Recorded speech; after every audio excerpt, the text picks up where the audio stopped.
شاہیت اور جہانگیریت کا یہ چمکتا ہوا آفتاب، خانوادہ رمضانی کا دمکتا ہوا روشن چراغ،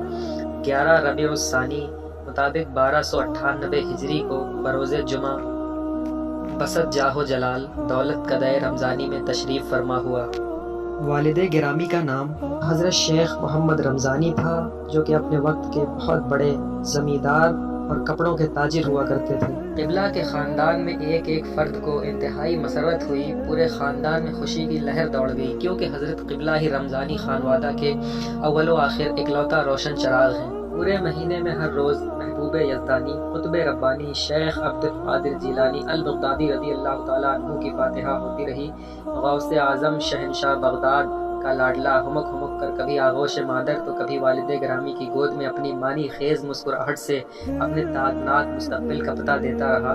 اور جب کبھی حضرت قبلہ گھر سے باہر لائے جاتے تو باہر کے درویش اور اولیاء اللہ انہیں اپنی گود میں لے کر مبارکبادی کے ترانے گانے لگتے، اور جملہ اولیاء اللہ جو اس وقت موجود تھے سب نے متفقہ طور پر حضرت قبلہ کا اسم گرامی محمد حسن رکھا، کہ یہاں کپڑوں کی تجارت ہوتی تھی، اور بعض اوقات تو سخاوت کا یہ عالم ہوتا کہ جب کسی غریب خاندان میں شادی ہوتی اور آپ کی بارگاہ میں کوئی دریافت کے لیے آتا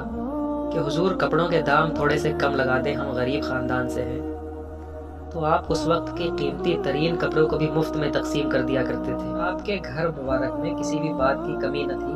تجارت بھی تھی، زمینداری بھی تھی، اور درویشان و مجذوبان الہیہ دو چار ہر وقت دروازے پر دھونی رمائے تشریف فرما رہا ہی کرتے تھے۔ بچپن سے ہی خدا پرستی کا شوق، مخلوق کی ہمدردی کا ذوق کوٹ کوٹ کر قدرت نے آپ کے دل میں بھر دیا تھا۔ اس وقت کے مشہور زمانہ بزرگ حضرت خواجہ مستان شاہ بابا قلندری رحمۃ اللہ علیہ کی آپ پر خصوصی کرم فرمائی تھی۔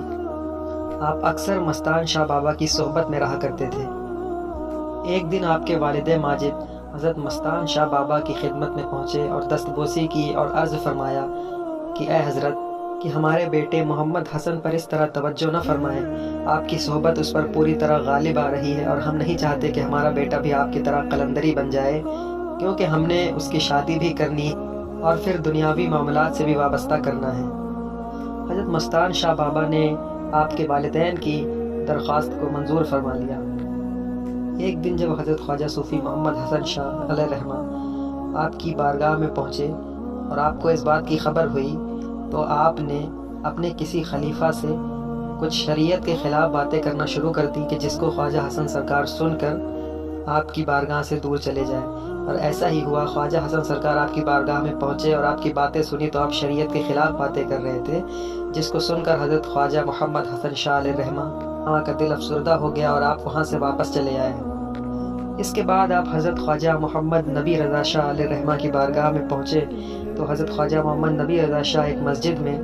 دیوار سے ٹیک لگائے بیٹھے ہوئے تھے۔ آپ کو دیکھ کر فرمایا، صوفی محمد حسن صاحب، آپ کہاں ادھر ادھر بھٹک رہے ہیں؟ آپ کا حصہ تو ہمارے پاس ہے۔ اتنا کہنے کے بعد آپ نے حضرت خواجہ محمد حسن شاہ علیہ رحمہ کو سینے سے لگایا اور مرید فرما لیا، اور نسبت جہانگیری ابوالعلائی قادری سے آپ کے دل کو منور فرما دیا۔ مرید ہونے کے اگلی رات ہی آپ نے ایک خواب دیکھا جس کو آپ خود بیان فرماتے ہیں کہ حضرت خواجہ محمد نبی رضا شاہ علیہ رحمہ میرے خواب میں تشریف فرما تھے، اور آپ نے مجھے ایک کتاب عطا فرمائی جو کہ سبز رنگ کی عربی کتاب تھی، اور جو سبز رنگ کی لفاظی سے لکھی ہوئی تھی۔ فرمایا، یہ میں تم کو عطا کرتا ہوں، اس میں علم لادنی ہے۔ اور پھر میرے سینے سے تمام تسبیحات نکالی اور اس کو تمام لوگوں میں تقسیم کرتے گئے۔ بعد وصال حضرت خواجہ محمد نبی رضا شاہ علیہ رحمہ کے آپ کے چھوٹے بھائی حضرت خواجہ الحاج صوفی محمد عنایت حسن شاہ علیہ رحمہ آپ کے سجادہ نشین منتخب کیے گئے، اور انہوں نے مسند رضائیہ کو سنبھالا، اور پھر حضرت خواجہ صوفی محمد حسن شاہ علیہ رحمہ کو خلافت سے نوازا۔ ایک بار کا واقعہ ہے، فرید پور تھانے کا ایک کانسٹیبل آپ کے حلقہ ذکر کی محفل میں شریک ہوا، اور مذاق بنانے کے لیے اس نے 1 پیسے کی شیرینی لا کر فاتحہ میں شریک کر دیا اور کھڑے کھڑے ہنستا رہا، حلقہ ذکر و فاتحہ خوانی کا مذاق بناتا رہا۔ حضرت قبلہ نے جو ایک نظر بھر کے اس کانسٹیبل کو دیکھا تو اب اس کا حال نہ پوچھیے، وہیں کھڑے کھڑے پچھاڑے کھانے لگ کپڑے پھاڑ کر کئی گھنٹوں بے ہوش رہا۔ پھر جب ہوش آیا تو اسی دیوانگی کے عالم میں سڑکوں اور گلی کوچوں میں پاگلوں کی طرح کئی روز پھرتا رہا۔ پورے قصبے میں اس کی شہرت ہو گئی کہ اس نے مجلس میں حضرت خواجہ محمد حسن شاہ علیہ الرحمہ کی مجلس میں بے ادبی کی ہے تو یہ حال ہو گیا۔ اسی بدحالی میں کئی روز گزرے مگر کسی نے جرأت نہ کی کہ حضرت قبلہ سے اس کی سفارش کرتا۔ حضرت قبلہ کے ایک بڑے عقیدت مند مولانا ضیاء الدین صاحب نے ہمت کر کے خوشامدانہ انداز میں عرض کی کہ حضور اس کانسٹیبل پہ رحم فرمائے، اس کی خطا معاف فرما دیجیے۔ اب چونکہ حضرت قبلہ نہایتی رحیم اور کریم بھی تھے تو آپ کو اس کے حال زار پر رحم آ گیا اور فرمایا اب سزا پوری ہو گئی ہے، جاؤ اسے ہمارے پاس نہلا کر لے آؤ۔ جب کانسٹیبل لایا گیا تو حضرت قبلہ نے جیسے ہی اس کے اوپر دست شفقت رکھا اس کا حال ویسا ہی درست ہو گیا، اسے مرید فرمایا اور اس کی خطائیں معاف فرما دی۔ یہ واقعہ کتاب چراغ ابو العلائی، جس کی تصنیف آپ کے مشہور و معروف خلیفہ اور ہمارے دادا حضور حضرت فیض العارفین غلام آسی پیا رحمۃ اللہ علیہ تعالیٰ سے کی گئی ہے، کہ صفحہ نمبر 60، 61 اور 62 سے لیا گیا ہے۔ غالباً 1959 عیسوی میں حضرت قبلہ جب آخری بار پیران کلیہ شریف عرس صابری میں اپنی نئی اور آخری خانقاہ میں قیام پذیر ہوئے تو بڑے بڑے صابری جلوے دکھلائے اور بہت سی خلافتیں تقسیم فرمائیں۔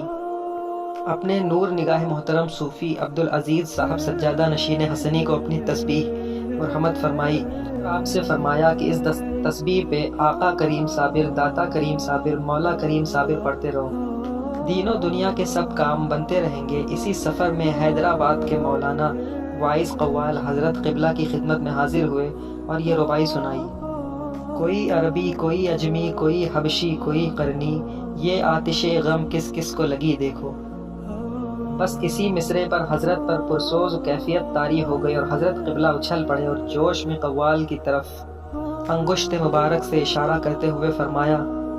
فرمایا کہ اس کے ساتھ یہ بھی کہو کہ یہ آتش غم ہم سب کو لگی۔ بہت دیر تک یہی مصرع ہوتا رہا، پوری مجلس میں ایک دیوانگی کا عالم طاری تھا اور پھر اس کے بعد مجلس ختم کر دی گئی۔ حضرت قبلہ جب آخری بار صابر پاک کے مزار پر حاضر ہوئے تو یہ کہتے ہوئے حاضر ہوئے کہ جب اس ذات پاک کی گہرائی کی تھا نہیں ملتی تو پھر اوپر والوں کی اور رسول اکرم صلی اللہ تعالیٰ علیہ وسلم کی گہرائی کی تھا کون لگا سکتا ہے۔ مزار پاک پر جب حاضر ہوئے تو پہلے سجادہ میاں نے قدم بوسی کی تو حضرت قبلہ نے ان کی گردن پر ہاتھ رکھ کر کچھ کلمات خیر فرمائے۔ اس کے بعد بندہ آسی نے قدم بوسی کی تو میری گردن پر حضرت قبلہ نے اپنا دست شفقت رکھ کر فرمایا کہ صابر پاک سے عرض کیا کہ یا حضور یہ سوتا بہت ہے، اس کی نیند اڑا دیجیے، حضرت اس کو بیدار فرما دیجیے۔ اس کے بعد حضرت قبلہ آپ کی بارگاہ میں قدم بوس ہوئے اور پھر نہ جانے کیا کیا معروضات آپ کی بارگاہ میں پیش کیے اور فرمایا حضور یہ میری آخری حاضری ہے۔ پیران کلیئر شریف سے رخصت ہو کر قاضی پور ضلع مظفر نگر جناب محترم صوفی سعید مرتضیٰ صاحب حسنی صابری کے دولت قدا پر تشریف لائے، جہاں آپ اس سے پہلے کئی چند بار تشریف لا چکے تھے۔ گویا سب کو آخری مرتبہ شرف زیارت نصیب فرمانے کے لیے تشریف لائے اور وہاں پر آپ نے حلقہ ذکر کی محفل منعقد فرمائی۔